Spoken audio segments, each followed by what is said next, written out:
second day of mass vaccination in the department has advanced with great expectation. Health authorities gave a report of the day. Immunization against COVID-19 with the Sennova biologic continues in the department. The community has to come to their appointment to complete their vaccination schedule as well as to apply their first dose. Gina Manuel, coordinator of the vaccination program of the Health Secretariat, gave a report of the second day of mass vaccination. Today we had a good amount of people in the morning up to around 11 o'clock. Normally in the day between 11:30 and 2 o'clock the tide go down, but afterward, after 4:35, we had been receiving a good amount of people, and then we expect that today again we will pass the 5,000 to 6,000 dose applied. We are applying also first dose. We have kept a good amount of people for first dose, and also applying the second dose to those that receive it a month back, or some receive it at the hospital before. The departmental government indicated that currently the vaccination point of the departmental SA continues to perform vaccination against COVID-19, although there is currently a decrease in attendance. Of course, if we have, we're going to have some dose leave for first dose also and second dose. The amount of first dose that we apply, we will have the amount for second dose for the people that receive first dose. So we will continue, because we know that we have people that receive their first dose, but maybe they present the sickness, or maybe they had the sickness and they have to wait for 3 months after to receive the vaccine. So we just have to have the vaccine there, and we are ready for when they come out of that time, they can go and ask for the vaccine. The rest of entity that apply the vaccine at the hospital will continue applying the vaccine after this massive campaign that will end tomorrow evening.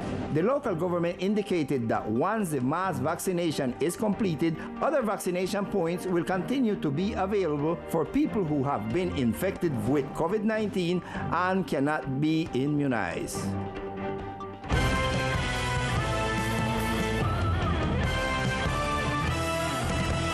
The departmental government indicated how the vaccination against COVID-19 can be accessed by the elderly and people with disabilities who are unable to mobilize to the vaccination points. With the beginning of the mass vaccination, residents of the department in a condition of disability and the elderly have been able to access the Sennova biologic due to the work conducted by the departmental government with the aim of continuing to immunize this population. The Secretariat of Social Development provides details of how those who cannot travel to the vaccination point can access their vaccination. For people with disabilities, the Secretariat of Social Development conducted a day where the Secretary of this office, Carlos Arturo Fontalvo, went to the homes of these people in the company of the Red Cross and took them to the convention center of El Isleño. From now on, the call that our governor is making to us is that the people with some type of physical disability, such as the elderly, write us through social networks, the official page of the departmental government, to our mail as it is Secretaría de Desarrollo Social at sanandres.gov.co, or to my personal Facebook account, to coordinate with the Health Secretariat and the departmental hospital, and next week to go to their homes so that those people have access to vaccines. The head of the Social Development Department said that after the mass vaccination session is over, people with disabilities and senior citizens will continue to have access to vaccination, but they must notify their location through the government channels so that the Social Development Department, in coordination with the Health Department, can proceed to help immunize this population. And we make an assessment of the COVID situation, and likewise, the Departmental Health Secretary gives a report on the current occupation of the ICU. For today, 22nd of July, the department registered only one case of COVID-19 in the national report issued by the Ministry of Health. Thus, the department reached 6,647 cases since the beginning of the pandemic. With respect to the intensive care unit occupancy, this has shown a considerable decrease, as explained by the departmental health secretary. As of Saturday, unfortunately, there was the report of the last person who died, which was a senior citizen. From then on, we are at 0% 100%. We have no occupancy and we have been like this since Saturday. We also have less incidents of people who are coming to the emergency services with respiratory symptoms and a decrease in COVID hospitalization. We only have 4 people reported until yesterday, but they had no complexity in their processes, and we hope that this remains so. It is also important to mention that there are 87 active cases according to the local report issued by the Health Secretariat. In his office, Governor Everett Hawkins Chagrin sworn in Victor Javier Turizo Palencia as the new Secretary of ICT in the department. Turizo is a professional in commerce and international business and will aim to strengthen the departmental administrative sector of information technology and communications on the island. On Monday, July 19th, in the Departmental Assembly, Governor Everett Hawkins presented the budget addition project to the Assembly. The Secretary of Finance stated what the amount is and what projects will be taken into account for it. A sum of around 216,000 million pesos was requested, in which 3 projects of ordinance, expire validity, future validity, tax relief project, among others, are included. As for the tax relief, the Secretary of Finance, Luis Viloria, added. First of all, we have to tell the community, thank God, that we already have to June 30th of this year.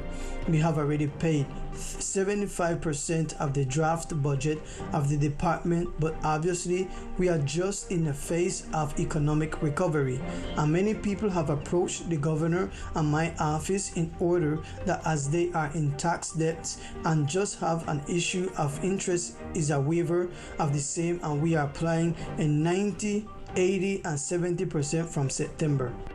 The 90% discount on taxes will begin in September, the 80% in October, and the 70% in November, according to the Secretary of Finance. This project presented by the Governor of the island to the Departmental Assembly have already been filled and will be studied starting next Tuesday in the Budget Committee.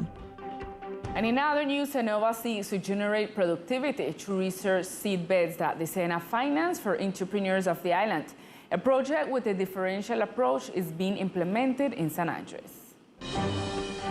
With a project that was born in 2019, an entrepreneur from the island seeks to highlight the racial culture by showing tourism the custom that represent the archipelago. The project was presented in 2020. It was approved, and this year we are in the execution phase. In the month of July, we have been in the sharing phase of the project that will be in force from this month until December 15th, and we expect the final product to be the design of a tourist route with cultural identity. In the same vein, the entrepreneur highlights some benefit of the project. Este proyecto será un beneficio para toda la comunidad. This project is a benefit for the island community, and the idea is to present the continuity of the project, which is a stage for the process of dissemination, promotion, and sale of the tourist route. The general idea of this project is that the people who visit the island can have a direct contact with the ancestral and traditional culture of the racial people, which in the long term will contribute to the preservation of the intangible heritage of the raciality. Now we continue with Victor Fusalva and all the sport news of our archipelago.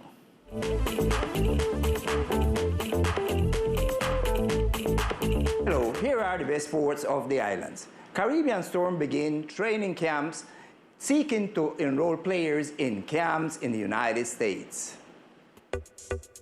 With the supervision of specialist Mauricio Ducara, Caribbean Storm began a series of training sessions at the Ginny Bay Coliseum in San Luis, with the idea of providing opportunities to the young basketball players so that they can be signed in camps and can also obtain scholarship in the United States.